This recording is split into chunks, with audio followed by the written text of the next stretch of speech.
tourisme, hôtels, événements, compétitions de golf, tout ce qui a été... Tout ça, il a poussé énormément pour développer. Malgré la crise, la ville est encore un chantier permanent. Le sable du désert disparaît sous les tours. Nulle part ailleurs on ne construit aussi vite. Dubaï reste la ville de la démesure. Le plus grand hôtel du monde, l'hôtel Atlantis, a été construit en moins de 2 ans. Le Burj El Arab, cet hôtel en forme de voile, est plus haut que la tour Eiffel. C'est sur le chantier d'un futur hôtel que nous rencontrons un ingénieur français, Séverin Quezeux. Originaire de Strasbourg, il passe désormais sa vie sur les chantiers de Dubaï. Car c'est un spécialiste des grues.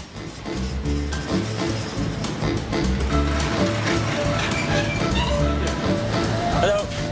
Hi, nice to meet you. Okay, let's go. Ça c'est le drapeau. Les Émirats. Drapeau des Émirats. C'est combien d'étages cet immeuble là? Il y aura 42 étages. 42 étages. 42. Et quoi, on met combien de temps pour faire un étage? À peu près tous les mois, il y a un étage. Tous les mois, il y a un Ça va étage. très vite, ouais. Dans 2 ans, c'est terminé, c'est prêt. Formidable. Séverin Quezeux est arrivé à Dubaï il y a 2 ans. En mission pour quelques jours, il a finalement choisi de rester.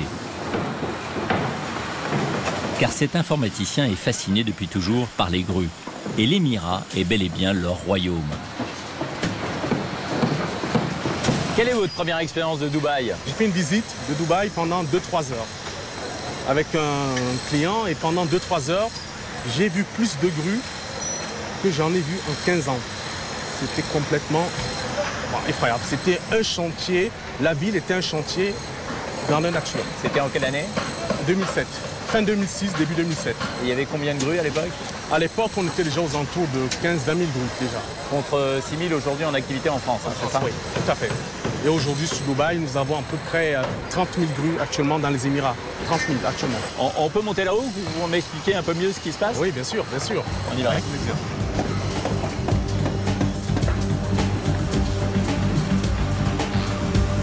Séverin a inventé un logiciel anti-collision pour les grues. Une invention peu commercialisée en Europe, mais qui trouve ici sa véritable utilité, car elle sauve des vies.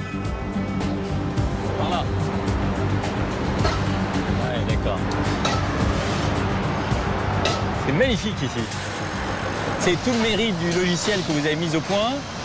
C'est justement de contrôler les mouvements des grues, Oui, les harmoniser, les coordonner pour éviter les collisions. exactement. Nous contrôlons, on harmonise tous les mouvements en 3 dimensions dans l'espace afin d'éviter tout risque de rapprochement en deçà de 2 mètres de distance de sécurité. Voilà, que ce soit en hauteur ou de façon horizontale, voilà, dans l'espace. Et vous avez le souvenir d'une collision entre 2 grues qui ait fait des morts ici?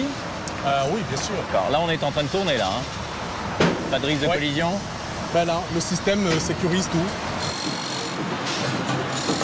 La sécurité sur les chantiers est une préoccupation récente à Dubaï.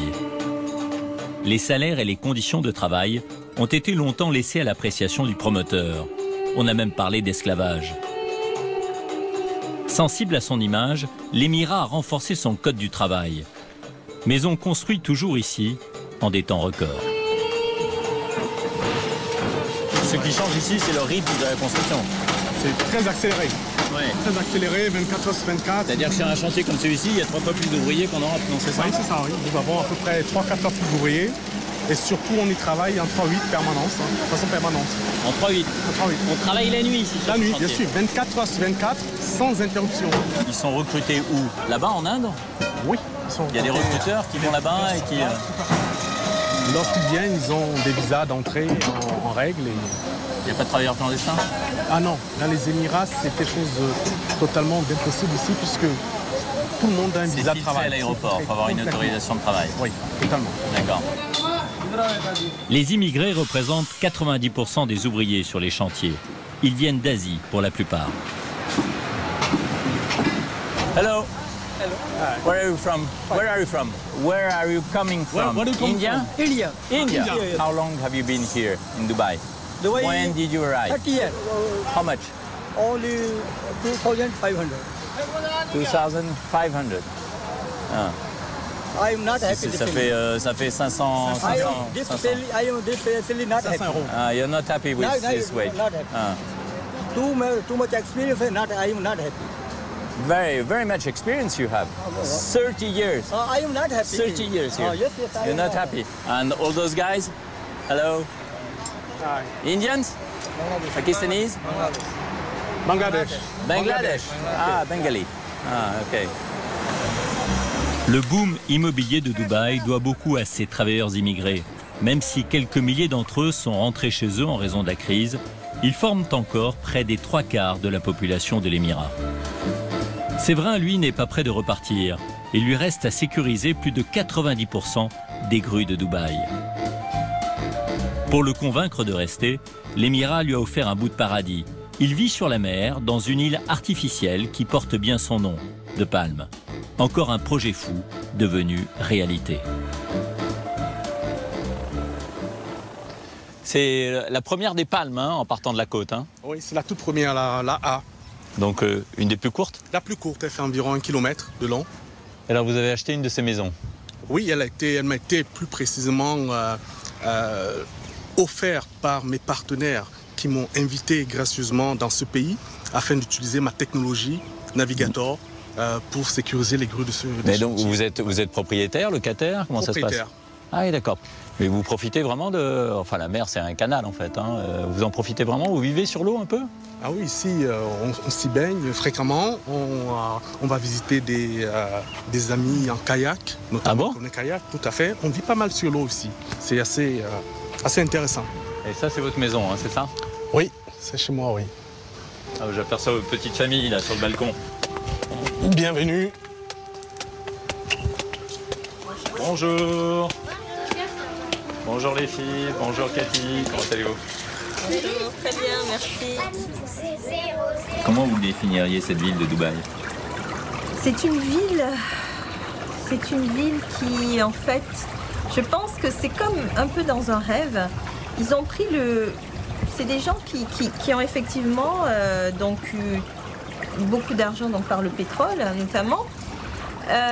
Et ils ont voyagé, ils se sont entourés de personnes importantes pour en fait prendre le meilleur de chaque continent. Tout ce qui existe dans le monde se trouve à Dubaï. Oui, il y a les shopping centers. Là, à mon avis, le pauvre, il doit la sentir passer. Hein. La note à la fin du mois, non? C'est vrai, mais il n'y a pas que ça. Toutes les activités qu'on trouve partout dans le monde se trouvent ici. On peut aller skier si on a envie. Donc vous vous sentez capable de vivre ici pendant des années, voire une partie de votre vie? Pourquoi pas?